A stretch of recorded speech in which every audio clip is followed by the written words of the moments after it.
नमस्कार दोस्तों। स्वागत है आप सभी का।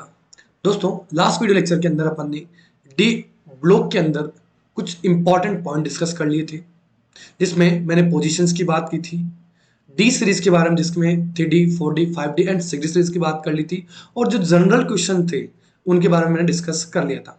आज दोस्तों अपन डिस्कस करेंगे electronic configuration of 3D 4D 5D and 6D series का। चारों सीरीज का अपन इलेक्ट्रॉनिक कॉन्फ़िगरेशन डिस्कस करेंगे, जो कि आपके आरपीएससी एग्जाम के लिए बहुत ही इंपॉर्टेंट होगा। भले आप आरपीएससी फर्स्ट ग्रेड की तैयारी करें या सेकंड ग्रेड की तैयारी करें, ये टॉपिक दोनों के अंदर, भले आरपीएससी फर्स्ट ग्रेड हो या सेकंड ग्रेड हो, दोनों के अंदर कॉमन टॉपिक है दोस्तों। तो चलिए दोस्तों स्टार्ट करते हैं सबसे पहले 3D सीरीज के बारे में। देखिए, कल मैंने आपको एक छोटी सी ट्रिक बताई थी, जिसमें मैंने आपको बताया था कि इस 3D 4D 5D 6 को याद कैसे करना है। तो मैंने वर्टिकल और हॉरिजॉन्टल दोनों तरीके मैंने बताए थे दोस्तों, और आज मैं डिस्कस करूंगा इन हर एक सीरीज के इलेक्ट्रॉनिक कॉन्फ़िगरेशन के बारे में। तो सबसे पहले अपन स्टार्ट कर लेते हैं 3D सीरीज के बारे में। ठीक है, 3D सीरीज का अपन डिस्कस करेंगे दोस्तों। 3D सीरीज के जनरल इलेक्ट्रॉनिक कॉन्फ़िगरेशन के फॉर्मूले की बात की जाए तो ये अपने पास होता है 3D 1 to 10 और 4S 1 to 2। ये जनरल इलेक्ट्रॉनिक कॉन्फ़िगरेशन का फॉर्मूला है एक पर्टिकुलर 3D सीरीज के लिए। अब यहाँ कौन कौन से एलिमेंट है, तो देखिए दोस्तों, scandium, titanium, vanadium, chromium, manganese, iron, cobalt, निकल, कॉपर और जिंक। ये 10 एलिमेंट है, जिसका इसका एटॉमिक नंबर है दोस्तों 21, 22, 23, 24, 25, 26, 27, 28, 29 और जिंक का हो गया दोस्तों 30। ठीक है, याद रखना दोस्तों, ट्रांजिशन एलिमेंट में मैंने कहा था जिंक, कैडमियम, Hg और कॉपरनीशियम। ये चार एलिमेंट डी ब्लॉक एलिमेंट्स तो हैं, ठीक है, लेकिन ये ट्रांजिशन एलिमेंट नहीं है। और इसका रीजन मैंने क्या बताया था दोस्तों, इनका D10 fully filled electronic configuration. ठीक है, याद रखेंगे अपन। अब चलिए दोस्तों, इनके इलेक्ट्रॉनिक कॉन्फ़िगरेशंस की बात करें तो 21 से पहले आने वाली नोबल गैस कौन सी है, वो अपन जानते हैं 18 पर आता है आर्गन। ठीक है, तो यहां तक का इलेक्ट्रॉनिक कॉन्फ़िगरेशन अपन ने ये पहले ही कर लिया है, क्योंकि आपको कभी भी इलेक्ट्रॉनिक कॉन्फ़िगरेशन जब अपन डी ब्लॉक एलिमेंट्स की बात करते हैं, एफ ब्लॉक एलिमेंट्स की बात करते हैं, तो 1s2 2s2 से कभी भी क्वेश्चन नहीं पूछा जाता। आपको जो भी एलिमेंट 3D हो या 4D हो या 5D हो या लेंथेनॉइड एक्टिनॉइड हो, उनमें हर एक एलिमेंट से जस्ट पहले वाली नोबल गैस कॉन्फ़िगरेशंस को आप लिख सकते हैं। जैसे मैंने आर्गन का लिख दिया है। अब आर्गन तक का इलेक्ट्रॉनिक कॉन्फ़िगरेशन आपको करने की जरूरत नहीं होती है, और नहीं आपको कभी भी एग्जाम्स में ऐसा मिलता है। ठीक है दोस्तों, तो अब देखिए, इसमें भी मैं आपको ट्रिक बताऊंगा। इसमें भी आपको अलग से कोई एफर्ट नहीं लगाना है। जो आपको एटॉमिक नंबर यहां दे रखे हैं, यही इसके इलेक्ट्रॉनिक कॉन्फ़िगरेशन होंगे। केवल किसको छोड़ करके, क्रोमियम को छोड़ करके और कॉपर को छोड़ करके। ये एक्सेप्शन नहीं, इनका जो कॉन्फ़िगरेशन होता है वो थोड़ा सा डिफरेंट होता है, और इसका रीजन भी मैं डिस्कस करूंगा थोड़ी देर में। अगर मैं बात करूं आर्गन तक की, तो आर्गन 18 एटॉमिक नंबर है, और इसके वैलेंस सेल में सॉरी आर्गन तक का जो कॉन्फ़िगरेशन होता है वो अपन जानते भी हैं। इसके बाद में जो 20 का होता है, जिसमें 1s2 2s2 2p6 3s2 3p6 3s2 3p6 and 4s2, ये अपन जानते हैं। लेकिन ऑर्बिटल स्ट्रक्चर की मैं बात करूं दोस्तों, तो यहाँ 1s2, यहाँ 2s2 2p6 3s2 3p6 और 4s2, और ये 3D इनर 3D ऑर्बिटल खाली होता है। तो जाहिर सी बात है, जब 3D सीरीज की बात होगी तो लास्ट जो इलेक्ट्रॉन आएगा वो इस डी सीरीज में अंदर ही जाएगा, और एक स्वेल छोड़ करके अंदर आता है। तो जाहिर सी बात है, ये 4s के इलेक्ट्रॉन तो ऐसे कैसे रह गए, और ये डी के अंदर एक इलेक्ट्रॉन आ गया दोस्तों। तो देखिए दोस्तों, यहां आपका जो एटॉमिक नंबर है वो 2 1 है। तो अपन जानते हैं ये 2 तो जो है वो तो 4s ऑर्बिटल में चले जाएंगे, और रिमेनिंग 1 किस में चला जाएगा, 3D1 के अंदर। जैसे 22 है तो आप लिख सकते हो इसको 4s2 3D2, 23 है 4s2 3D3 लिख सकते हैं। क्लियर है। मैं क्रोमियम को छोड़ रहा हूं, अभी मैग्नीज पे आ जाता हूं, 4s2 3D5, 4s2 3D6। आई बात समझ में, सिंपल सा कॉन्फ़िगरेशन है। ऐसे ही कोबाल्ट है दोस्तों, सॉरी यहाँ कोबाल्ट है 27 पर, ये हो गया 4s2 3D7। सिंपल सा सेल है। जो आपको एटम नंबर दे रखा है वही इसका इलेक्ट्रॉनिक कॉन्फ़िगरेशन हो गया ट्रिकली। अगर आप देखें तो 28 है, 4s2 और 3d8। क्लियर है। अब देखिए कॉपर की बात करेंगे, जिंक का हो जाएगा 4s2 3d10, क्योंकि यहाँ 30 है तो जाहिर सी बात है 2 इलेक्ट्रॉन और ऐड हो जाएंगे और 10 हो जाएगा। अब देखिए क्रोमियम की बात करें दोस्तों, क्रोमियम की बात करें तो क्रोमियम का जो कॉन्फ़िगरेशन है वो क्या रहेगा, 3d8 3d5 4s1, और कॉपर का होगा दोस्तों 3d10 4s1। और इनका जो रीजन है दोस्तों वो है सबसे पहले स्टेबिलिटी ऑफ ऑर्बिटल। क्या कह रहा हूं, पहला रीजन क्या है, स्टेबिलिटी ऑफ ऑर्बिटल, जिसमें ये कहते हैं कि फुली फिल्ड ऑर्बिटल की स्टेबिलिटी हाफ फील्ड से ज्यादा होती है और हाफ फील्ड की अनकंप्लीट से ज्यादा होती है। तो यहां जो 3d5 है वो एक हाफ फील्ड ऑर्बिटल है दोस्तों, तो जाहिर सी बात है जनरली डी हाफ है यानी d5 है और हाफ ऑर्बिटल है, तो जाहिर सी बात है इसकी स्टेबिलिटी ज्यादा होती है। तो स्टेबिलिटी के लिए ही ये क्या करता है, 4s2 के इलेक्ट्रॉन किसमें ट्रांसफर हो जाते हैं, इस डी के अंदर ट्रांसफर हो जाते हैं और यहाँ इसकी स्टेबिलिटी इंक्रीज हो जाती है। और सिमिलरली ये रीजन यहाँ होगा, तो एक तो स्टेबिलिटी, और यहाँ जो स्टेबिलिटी रहेगी वो D10 है, तो D10 अपन जानते हैं फुली फिल्ड है, इसलिए यहाँ इसकी स्टेबिलिटी ज्यादा होगी। लेकिन दोस्तों ध्यान रखना, यहाँ कॉपर प्लस और कॉपर 2 प्लस में एक्वा सॉल्यूशन की बात की जाए तो कॉपर प्लस 2 की स्टेबिलिटी ज्यादा होती है। ध्यान रखना, बहुत ही इंपॉर्टेंट है ये क्वेश्चन, कई बार पूछा जा सकता है आपको आरपीएस एग्जाम में या नवोदय में या केवीएस के अंदर। इंपॉर्टेंट क्वेश्चन है, इस बार पूछा भी जा सकता है दोस्तों।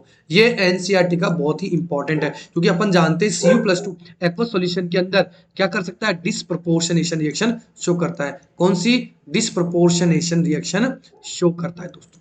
चलिए ये तो कॉन्फ़िगरेशन था अपने पास 3D सीरीज का।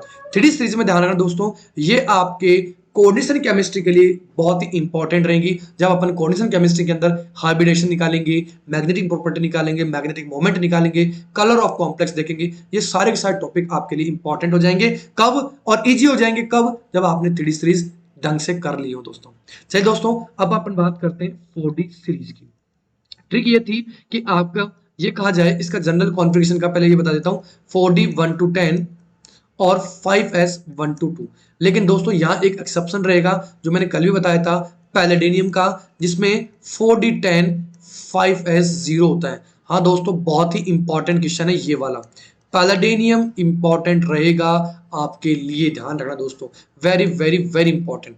अब देखिए यहाँ इस पैलेडिनियम से यानी जो 4D सीरीज है इसमें जो नोबल गैस अपन यूज करेंगे वो कौन सी यूज करेंगे दोस्तों, क्रिप्टॉन 36 वाली। कौन सी, क्रिप्टॉन 36 वाली। तो देखिए एलिमेंट की बात करें तो यहाँ पे कौन कौन से हैं, जर वाई, जर, नब, मो, टिक, रू, रह, पड, अग, कड। ये मैंने ट्रिक बताई थी दोस्तों। इट्रियम का जो एटम नंबर था 39 था, फिर 40, 41, 42, 43, 43 टेक्नीशियम था दोस्तों। और मैंने आपको कहा था कि टेक्नीशियम एक ह्यूमन मेड एलिमेंट है या ह्यूमन सिंथेसाइज एलिमेंट है। तो ये भी इंपॉर्टेंट क्वेश्चन है कि डी ब्लॉक का ऐसा कौन सा एलिमेंट है जो ह्यूमन मेड है, तो वो है अपने पास टेक्नीशियम। इसके बाद में 44, 45, 46, 47 और 48। इसमें भी ध्यान रखना दोस्तों, रोडियम, रोडियम आपके काम में आएगा दोस्तों आपके ओस्टवाल्ड प्रोसेस में। ओस्टवाल्ड प्रोसेस के अंदर अगर आपने पढ़ी हो तो ये नाइट्रिक एसिड बनाने के लिए काम में ली जाती थी। कौन सी, नाइट्रिक एसिड बनाने के लिए। और वहां पर प्लेटिनम के साथ में जो कैटलिस्ट यूज किया जाता था वो था रोडियम गोज। क्या कह रहा हूं, प्लेटिनम के साथ में rhodium goes as a catalyst use करते थे किसके अंदर, ओस्टवाल्ड में। और ओस्टवाल्ड प्रोसेस क्यों यूज करते हैं, नाइट्रिक एसिड के फॉर्मेशन के लिए यूज करते हैं दोस्तों। ऐसे ही पैलेडिनियम किसी भी एल्किन और एल्काइन को रिडक्शन करने के लिए, ठीक है, क्या कह रहा हूं, एल्किन और एल्काइन को रिडक्शन करने के लिए, कार्बोनिल कंपाउंड के रिडक्शन के लिए, जिसमें आपन याद करूं आपने पढ़ा होगा निकल, पैलेडिनियम और platinum as a catalyst use होता था। ठीक है दोस्तों, इंपॉर्टेंट टॉपिक है, बहुत ही इंपॉर्टेंट है। ऐसे अगर मैं बात करूं मोलिब्डेनम की, तो मोलिब्डेनम को as a activator, as a activator किस प्रोसेस में, हेबर प्रोसेस में यूज करते हैं दोस्तों।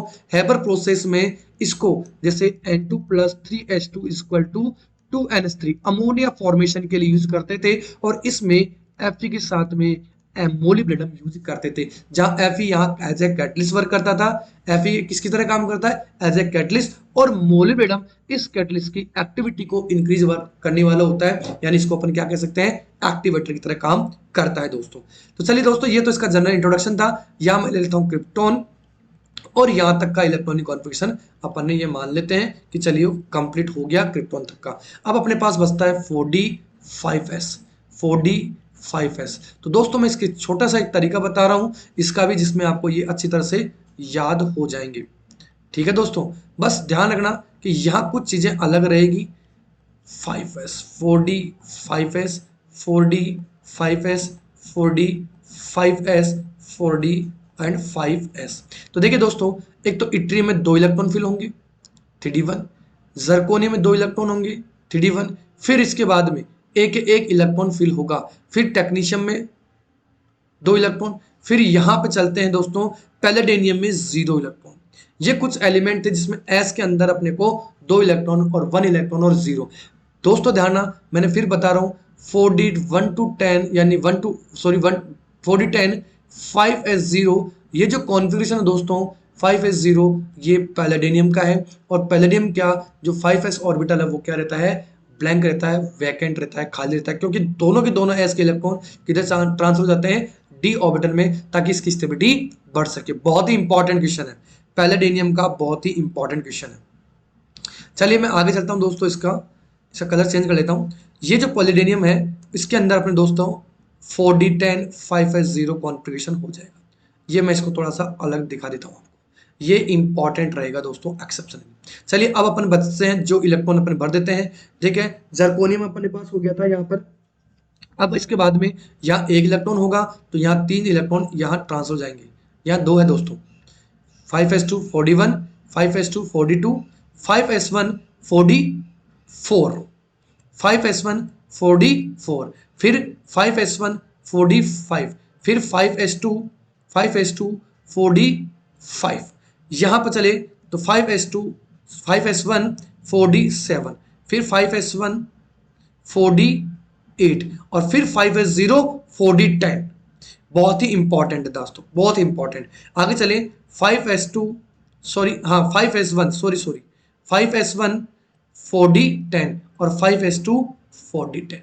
तो इस तरह से अपन ये 4D सीरीज का भी इलेक्ट्रॉनिक कॉन्फ़िगरेशन कर लेते हैं, जिसमें इंपॉर्टेंट कौन सा बता दिया मैंने? एक पैलेडियम का है, और एक इलेक्ट्रॉनिक कॉन्फ़िगरेशन दोस्तों इसका भी है, बहुत ही इंपॉर्टेंट, टेक्नीशियम का भी बहुत इंपॉर्टेंट है। और टेक्नीशियम में दोस्तों यहां पर 4D1 है 6S2, 4D1 sorry 5S1 4D6, 5S1 4D6, बहुत इंपॉर्टेंट है। ये अपने एनसीईआरटी में एज इट इज दे रखा है दोस्तों। कौन सा है? 4D6 5S1। इंपॉर्टेंट क्वेश्चन है, बहुत ही important question, very very important question. और पैलेडियम का जो ध्यान रखा दोस्तों, ये इस बार आरपीएससी में आ सकता है 4D10 5S0। तो ये थे अपने पास 4D सीरीज के इलेक्ट्रॉनिक कॉन्फ़िगरेशन की बात। अब मैं डिस्कस करता हूं दोस्तों 5D सीरीज की। 5D सीरीज की बात करें दोस्तों, तो लेंथेनम 57 से लेकर के cadmium zinc cadmium sorry Hg mercury 80 तक का होता है। जहां अगर मैं ये कहूं कि सेरनियम 58 से लेकर के ल्यूटेशियम 71 तक, तो क्या हो गए दोस्तों? लेंथेनॉइड्स हो गए। क्या हो गए?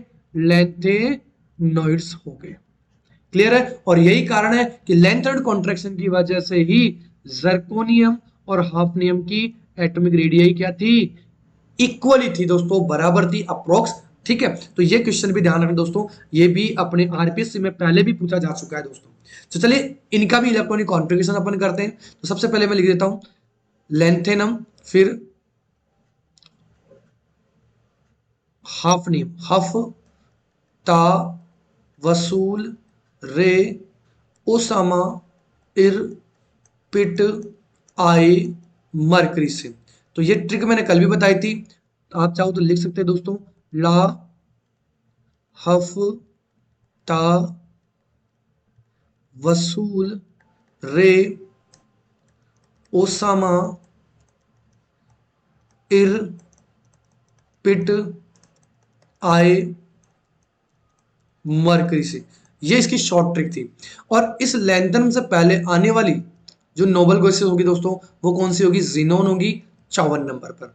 लेकिन कई बच्चों का कंफ्यूजन रहता है, सर ये हाफनियम में क्या किया जाए, क्योंकि यहां से 14 एलिमेंट, यानी मैं कह दूं 14 एलिमेंट किस में चलेंगे? लैंथेनॉइड में चलेंगे। तो मैं ये कह सकता हूं कि यहां जो जीनोन है इसके बाद में 4F14 भी रहेगा दोस्तों। इसमें रह जाएगा 5D और 6S। अगर मैं इस 5D के इलेक्ट्रॉनिक कॉन्फ़िगरेशन की बात करूं दोस्तों, तो इसका कॉन्फ़िगरेशन होगा 5D 1 to 10, 6S 1 to 2। ये लीजिए दोस्तों। और दोस्तों इसमें केवल एक ही एलिमेंट होगा जिसके अंदर 6S1 रहेगा, और वो रहेगा Au। कौन सा? Au और प्लेटिनम दोनों में। हाँ दोस्तों, एक तो प्लेटिनम में 6S1 रहेगा और एक Au में 6S1 रहेगा। ये लीजिए। और रिमेनिंग सभी में S2 रहेगा। तो ये हो गया 5D 6S, जिसमें आप चाहें तो इलेक्ट्रॉन फिल कर दीजिए। ये लीजिए 54 और 2 56 और 1 57। अब 4F14 हो गया, 5D हो गया और 6S। ये चलता रहेगा दोस्तों, क्योंकि लेंथेनोड यहां 14 एलिमेंट बीच में आ गए दोस्तों। चलिए, तो अब अपने पास बच रहा है 4D2, फिर 6S2, 4D3, 4F14, 6S2, 1 2 3, 6S2 ये इसका है दोस्तों ट्रांजिशन का, 5D4, 4F14, फिर 4F14, 5D5, 6S2। ठीक है, और फिर 4F14 आप चाहे तो लिख सकते हैं इसको, फिर 5D6, 6S2, 4F14, 5D7, 6S2। ये क्या हो जाएगा? 4F1, ये 4F14 रहेगा दोस्तों। ये तो खैर कोई दिक्कत नहीं है, आपको समझ में आ गया होगा। 4F14 तो थोड़ा रफ कर देता हूं इसको एक बार। ये हो गया 4F14, 4F14, ये हो गया 5D और ये हो गया 6S2। ये लीजिए दोस्तों, ये यहां हो गया। और प्लेटिनम के अंदर कितना हो जाएगा? प्लेटिनम का हो जाएगा दोस्तों 9, 1 और 2 9। ये लीजिए। तो यहां से इन दोनों की बात करें तो गोल्ड और प्लेटिनम के अंदर दोस्तों, जो प्लेटिनम है उसका कॉन्फ़िगरेशन हो गया जीनोन 54, 4F14, 5D9, 6S1, और गोल्ड का हो गया, Au का हो गया जीनोन 54, 4F14, 5D10, 6S1। तो ये लीजिए दोस्तों, ये दोनों के दोनों इलेक्ट्रॉनिक कॉन्फ़िगरेशन भी अपने लिए इंपॉर्टेंट रहेंगे। और मैक्सिमम दोस्तों जो क्वेश्चंस बनने के अंगना, क्वेश्चन बनने की, वो आपको 3D और 4D सीरीज में ही मिल जाएंगे दोस्तों, ध्यान रखना कंफर्म। तो यहां मैं ये कह दूं कि आपके लिए सफिशिएंट है 3D और 4D, लेकिन अपने को 6D सीरीज भी करनी है दोस्तों। तो मैं 6D सीरीज भी बता देता हूं। ये लीजिए 6D सीरीज की मैं बात करता हूं।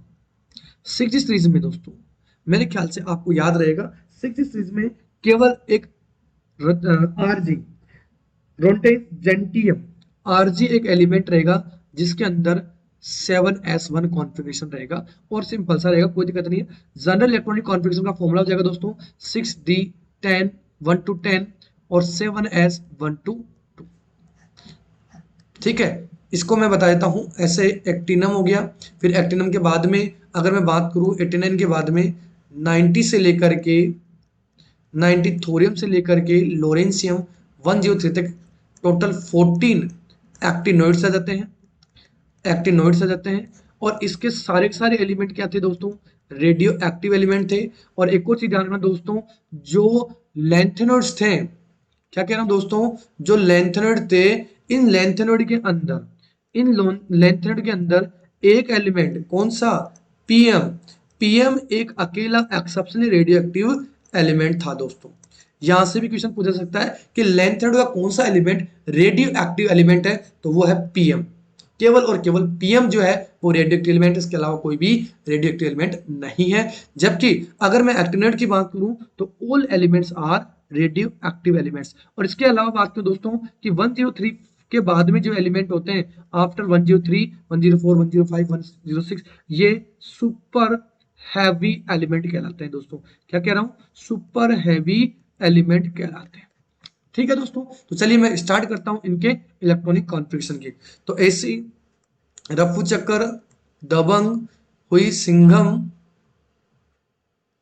भाई, हस, मत, डिशुम, राजी, सिनेमा। तो ये जो राजी वाला है दोस्तों, आरजी, ये एक ऐसा एलिमेंट होगा जिसके 7s के अंदर एक इलेक्ट्रॉन होगा, अदरवाइज कोई दिक्कत नहीं दोस्तों। इसके अंदर रेडोन इससे पहले वाली नोबल गैसेज आ जाएगी। फिर यहां लिख देंगे अपन 6d और 7s, वही 5f14 या तो नहीं आएगा, यहां जाएगा 5f14। तो इनको तो ऐसे कैसे रख दीजिए दोस्तों, ये लीजिए। अब अपने को 6d की बात करेंगे और 7s की बात करेंगे। तो यहाँ 2 इलेक्ट्रॉन रख लीजिए, इसमें एक, यहाँ 2, इसमें एक, 2, फिर 7s2, 6d3, 7s2, 6d4, 7s2, 6d5, 7s2, 6d6, 7s2, 6d7, 7s2, 6d8, 7s2, 6d10। यहाँ राजी में यहाँ मैंने बता दिया कि यहाँ एक एलिमेंट ऐसा होगा जो 7s होगा और वो रहेगा आरजी। आरजी रह जाएगा दोस्तों 6d10, 7s1। Important question. और रिमेनिंग कॉपरनीशियम बच गया, तो ये लीजिए 6d10, 7s2, ये लीजिए। तो सभी ट्रांजिशन सीरीज का 3D, 4D, 5D और 6D सीरीज का मैंने इलेक्ट्रॉनिक कॉन्फ़िगरेशन बता दिया है। इसके अंदर भी देखो दोस्तों, तो आपको कई बार जैसे मैं बता दूं कि अगर आप इनको देखें तो ये हो गया 104, 105, 106, 107, 108, 109, 110, 111, 112। तो आपको हो सकता है दोस्तों, आपको यहां से जो क्वेश्चन है वो पूछा जाए आपको आईपीसी नोमेनक्लेचर के बेसिस पर, क्योंकि अपन जानते हैं 104 को अपन क्या बोल सकते हैं, अन नील क्वाडियम, फिर अन नील पेंटियम, अन नील हेक्सियम। तो हो सकता है कि इनके नाम दे करके और फिर इनका आईपीएससी में नाम पूछे दोस्तों। तो दोस्तों इंपॉर्टेंट तो रहेगा अपने लिए, कैसे भी क्वेश्चन पूछे अपने आरपीएससी किसी भी तरह से क्वेश्चन पूछे, लेकिन यहां से भी एक इलेक्ट्रॉनिक कॉन्फ़िगरेशन बेस्ड क्वेश्चन तो आएगा ही आएगा दोस्तों, भले वो पैलेडियम का हो, कॉपर का हो, जिंक का हो, क्रोमियम का हो, या गोल्ड का हो, या प्लेटिनम का हो।